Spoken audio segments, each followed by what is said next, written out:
Thank you very much, Professor. And I want to thank, particularly before I begin, I really want to thank Professor Yu Kyung Byun because I was unwell, and despite all my troubles, she really made sure that I could take part. And so I'm very, very grateful. I'll just share my screen now and I will begin my presentation. So are you all able to see my screen?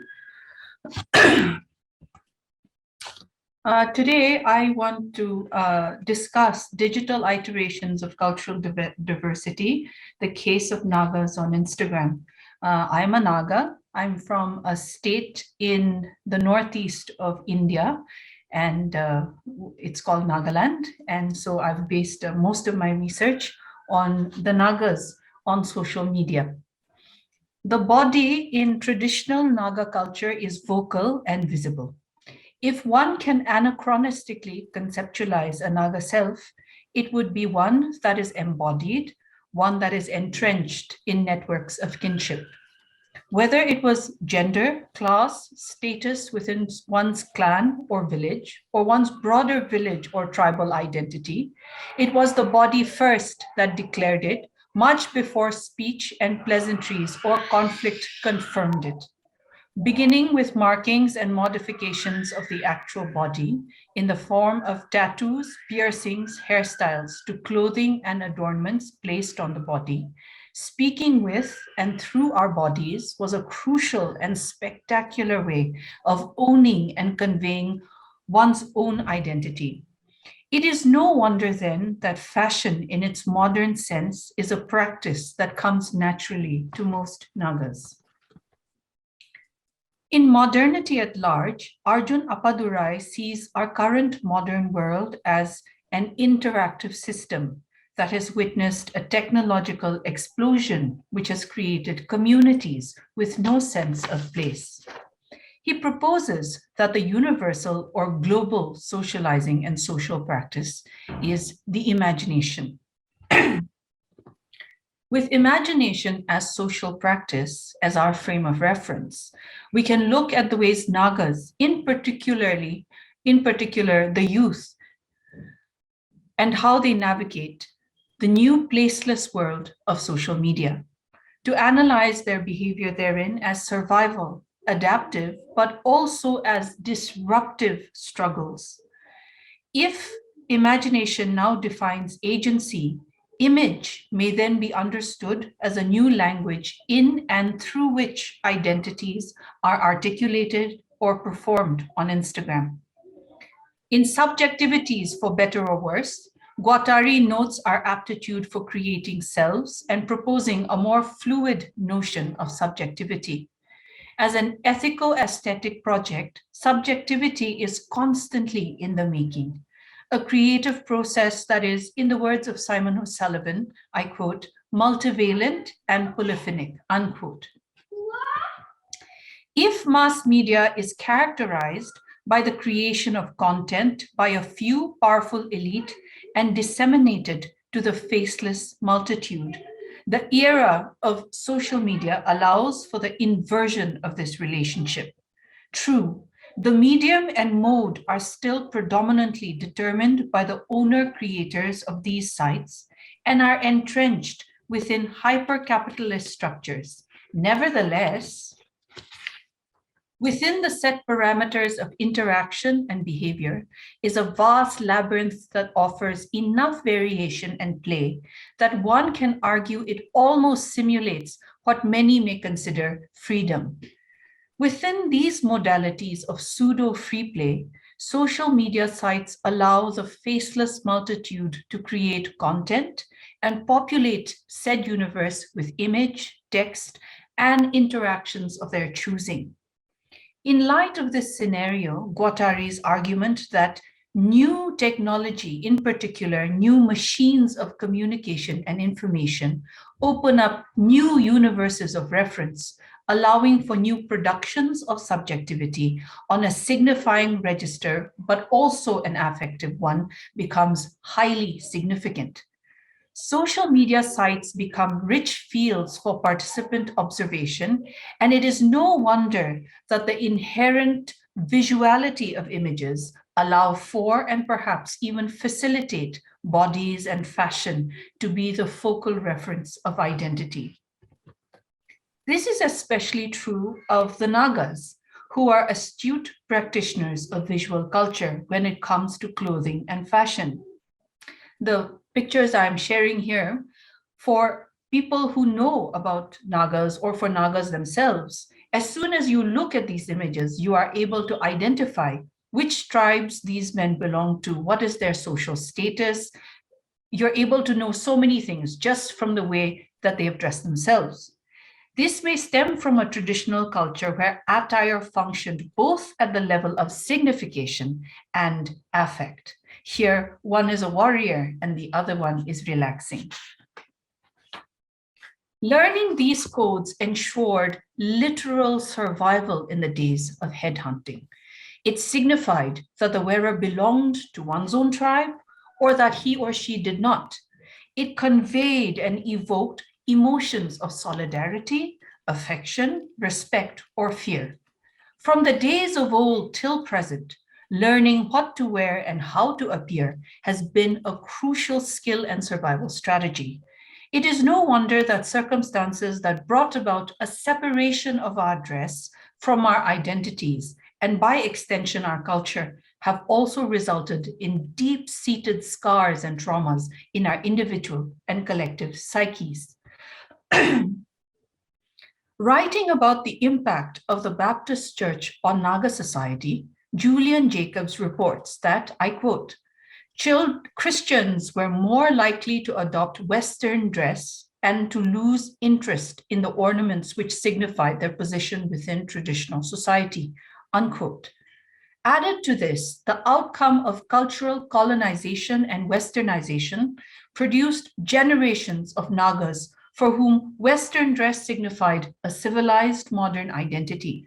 In her paper, From Loinclothes, Suits to Olive Greens, Dolly Kikon understands the unclothing of the Naga body as an act of resistance to colonial and religious subjugation, the rejection of Western dress and notions of modesty as a way of reclaiming one's indigenous identity.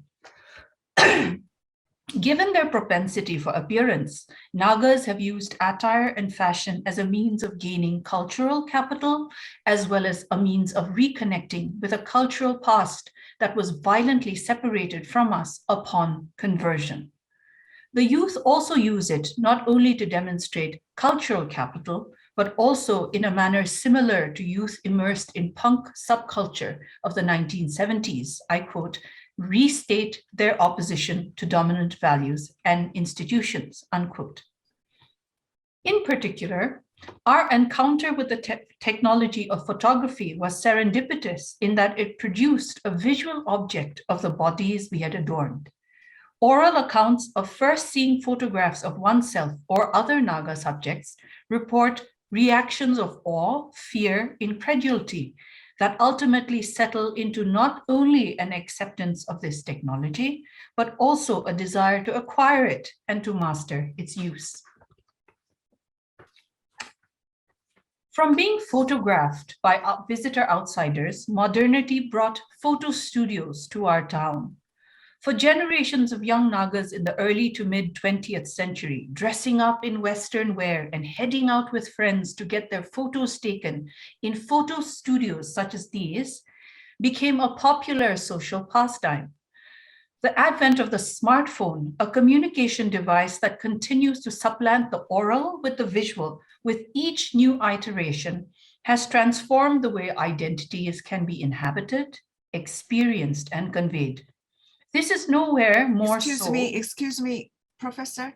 Yes. 지금 슬라이드가 2페이지에 고정이 되어 있어요. So your slide is fixed to slide 2. So can you flip the slide to the page that is appropriate to your presentation, because we only see the slide 2 in your presentation material. Oh, no, that's terrible, because that's terrible. I'm going to try screen sharing again. Yeah. Oh, this is terrible. I wanted you all to see all the. Are you able to see this now? 네, 네. Are you able to see this?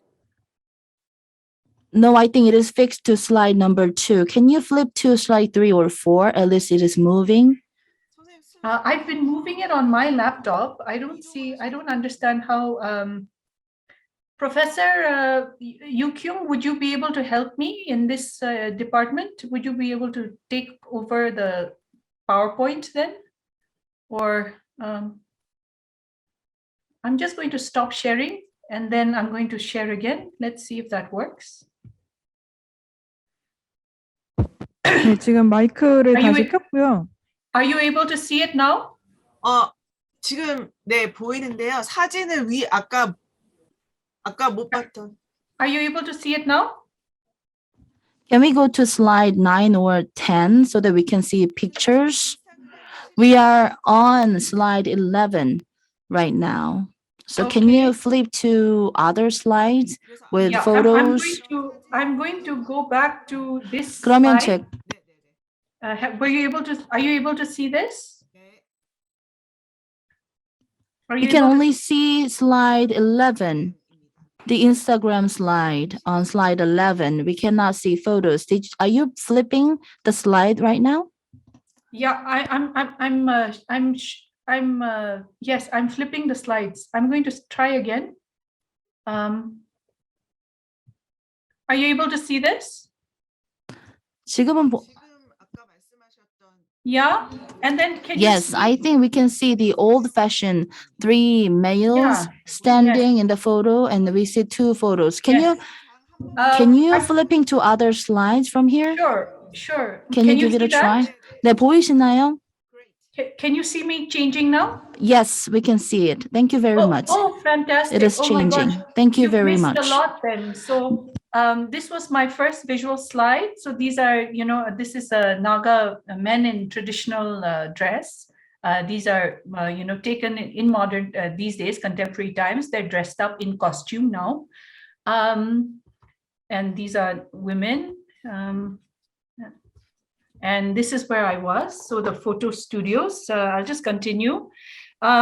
This is nowhere more so than the case in the plethora of apps developed to allow for the communication and commerce of identities amongst people of the world in virtual space.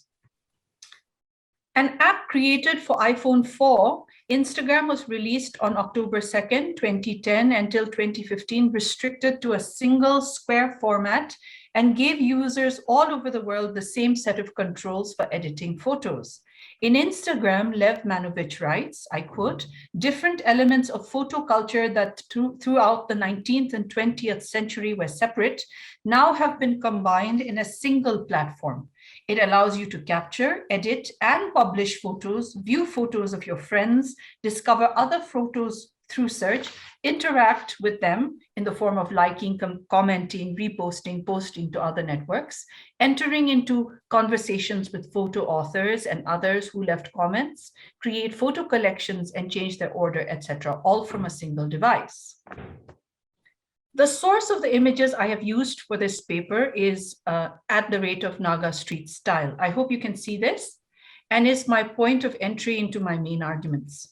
Begun by 2 Naga sisters with a professed love for fashion, this Instagram handle seeks to collate and document what they term live street style. For the fashion illiterate, that is jargon for the looks people put together for daily or occasional events, using clothes, accessories like shoes, jewelry, handbags, makeup, etc. As of today, they have 104,000 followers. The modes of creating content range from the handle owners scouting events or everyday times and spaces for people who they deem have interesting personal style, to combing through the universe of social media and selecting images from individual users. Content contribution also works the other way when Instagram users tag Naga street style on particular photos or looks if they wish to be featured. Whether the said image or look finally ends up on the handle is left to the discretion of the owners. Since November 2017 or thereabouts, Naga Street Style has created a space to exclusively feature looks that incorporate traditional wear, both in its pure and fusion forms. I hope you can see this. As a recognized influencer, a term used for social media users who have a noticeable influence on taste and behavior, the creation of this space has surely in turn swayed its public's desire and choice to wear traditional wear on more occasions. The success of their Roots feature has also spawned a number of handles dedicated to featuring people from specific Naga tribes in their tribal attire. Taborlang T. Karsitiu sees fashion as a site of resistance, a means to challenge the imposition of a pan-Indian identity that often erases Northeastern idiosyncrasies. In his seminal work on punk subculture, Dick Heptidge explained style as a signifying practice. If fashion is a signifying practice that underscores process over fixity, it is a perpetual signifier that can absorb a myriad multiplicity of identities, transmitting them as one and many at the same time. Fashion thus becomes a way for youth to inhabit identities drawn from different cultures and epochs across the world and across time. Within these epistemological parameters, we are able to interpret these images of youth wearing torn jeans, not as delinquent victims of fashion who have lost ties to their roots and community, but as active agents conversant in the language of contemporary global fashion and all that torn jeans symbolize: a critique of consumerism, an ironic demonstration of the hypocrisies of the fashion industry, the appropriation of working class, even poverty fabrics by capitalism and class politics. I could go on. When united with a tribal body, these torn jeans take on another level of significance, simultaneously claiming affinity and perhaps equality with Gigi Hadid's white, privileged, upper-class body, but also at the same time acutely highlighting the infinite gulf that will forever divide Hadid from the wearer's Naga body. These looks are then carefully constructed ideological statements. As are looks of or fashion statements that play with permutations and combinations of ethnic and contemporary fashions. I hope you can see this image now. This is a girl dressed in denim wear, and she's painted a copy of the traditional tattoos that were done on women from the Ao tribe. Again, these images challenge the stereotyping of youth as disconnected from their indigenous roots. Rather, they argue for a dynamic engagement with one's traditional cultural materials and a desire to keep them relevant. In the current scenario where global cultural industries and even Indian 현대 Bollywood cultural 인도 industry. 볼리우드 산업에서 또 Hello? Sorry? Can you hear me? Should I continue? Are proving to be formidable, irresistible forces. I, for one, find it commendable to see youth digging into their roots and incorporating traditional fashions with global cultural ones. It presents possibilities for cultural diversity that hitherto would have found its closest approximation in the phenomenon of third culture kids.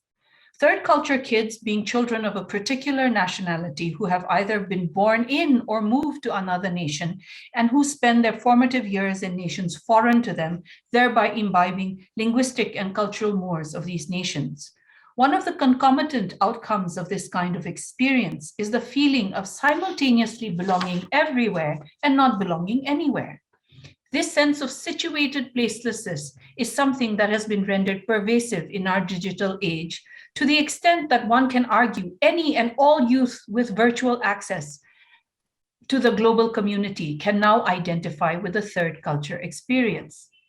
By their third edition, David C. Pollock and Ruth E. Van Recken, authors of the seminal Third Culture Kids Growing Up Among Worlds, noticed that there were too many people who identified with all or most of the subjectivity of the third culture kid, many whose parents had not taken them around the world. To correct for this and allow a more expansive term, Van Recken coined the term cross-cultural kids.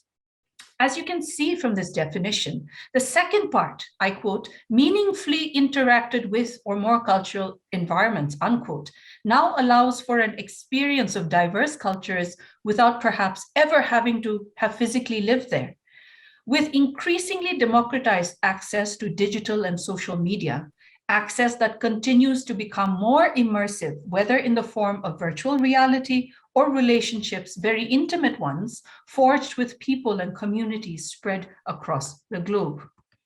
For instance, digital access from increasingly earlier ages means that the first language many Naga children now hear are English or Hindi by means of television, YouTube, and various early learning online channels or apps, in the backdrop of a fast-changing social fabric where parents are mostly out working and the onus of education or cultural familiarization is left to digital media.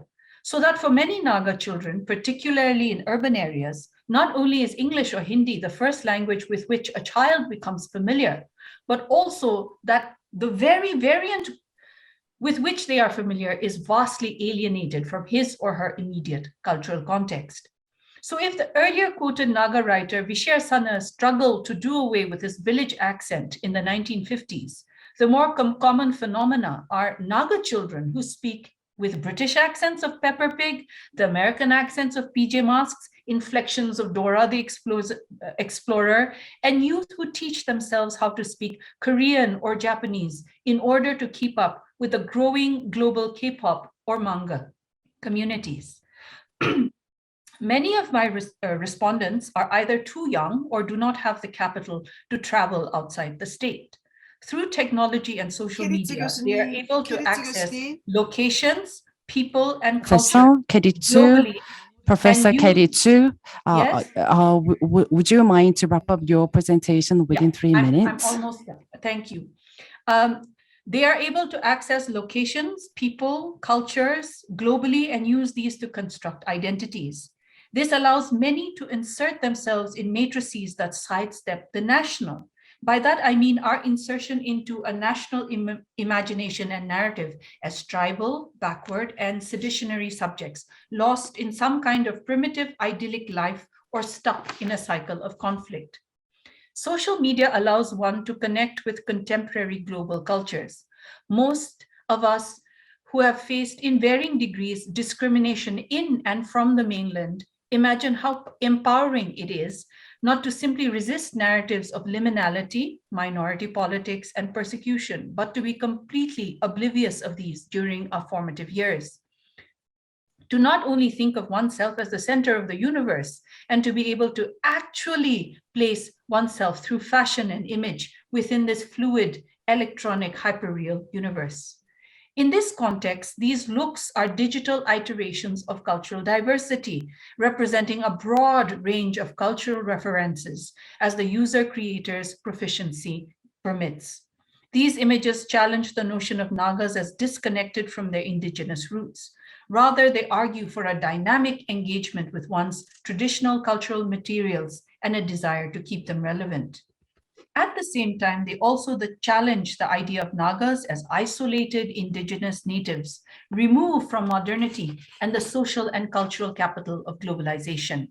In a multicultural context, agency and proficiency in choice-making manifest as the ability to create pastiche. Contradictions do not undermine representations. It is, in fact, the structuring element.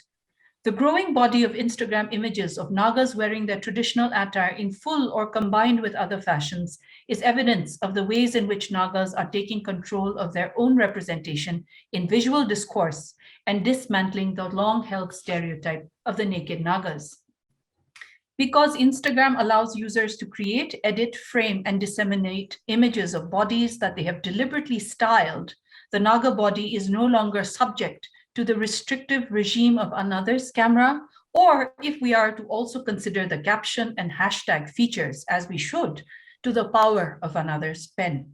It is 2022. There are very few in the world who are not digital natives. Thanks to Instagram, Nagas are able to take this term natives, one that has oppressed us for so long, and refract it to create spectacular rainbows that bring together our past, present, and future, even as it incorporates diverse cultures of the world. Thank you.